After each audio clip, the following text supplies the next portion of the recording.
দাঁতের জ্বালা আর আমি সহ্য করব না। আরে আরে আরে কাকা পুরোটার সাথে এরকম করতেছেন কে? পুরোটা তো মরে যাবো গা। তোর বাবু কইও না, পুরোটা দাঁতের বেদনা সিকিরের ঠেলায় বাড়িটা আমার হাবারা জাহান্নাম করে এল দিছে।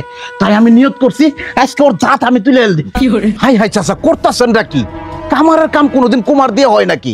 দেশের মধ্যে তো দাঁত তোলার জন্য ভালো ভালো ডাক্তার আছে, ভালো ভালো চেম্বার আছে। তাই তো বাবু মানুষের কাছে শুনি, কিন্তু পুনাইডার এমন কোনো নিয়ে যায় আমি তো কোনো কিছু চিনি না।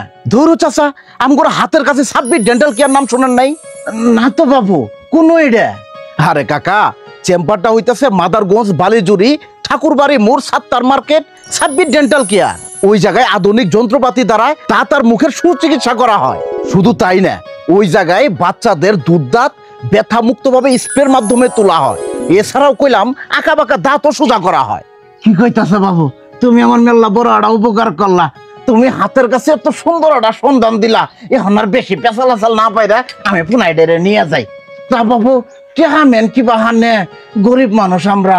আরে কাকা সেটা নিয়ে চিন্তা করতে হবে না, চেম্বারের মালিকটাও খুব ভালো মানুষ। আর এর মধ্যে যদি যায় বলেন যে আমাদের জামালপুরের আঞ্চলিক ভাষার কন্টেন্ট ক্রিয়েটরের ভিডিও দেখে আইছি, তাহলে তো আলাদাভাবে একটা ছাড় পাবেনি। আমার এখানে গরিব দুঃখী এবং কি ধনী নাই, সকলেই মানে স্বল্প মূল্যে এবং উন্নত মানের চিকিৎসা এখানে পাবে সবাই, যাতে মাদারগঞ্জবাসী সকলেই উন্নত মানের চিকিৎসা করতে পারে এই আশা রেখেই মানে আমি চেম্বারটা আর কি চালু করছি। মই ডাক্তার সাহেবের কথা তো ভালাই। যাই হোক বাবু, তুমি আমার মেলা বড় একটা উপকার করলা, আল্লাহ তোমার ভালো করো। এই চল এখন আর বেশি পেছালাচাল না বাইরে তোলা, আমি ডাক্তারের কাছে নিয়ে যাই, দাঁত তুলে দিবা।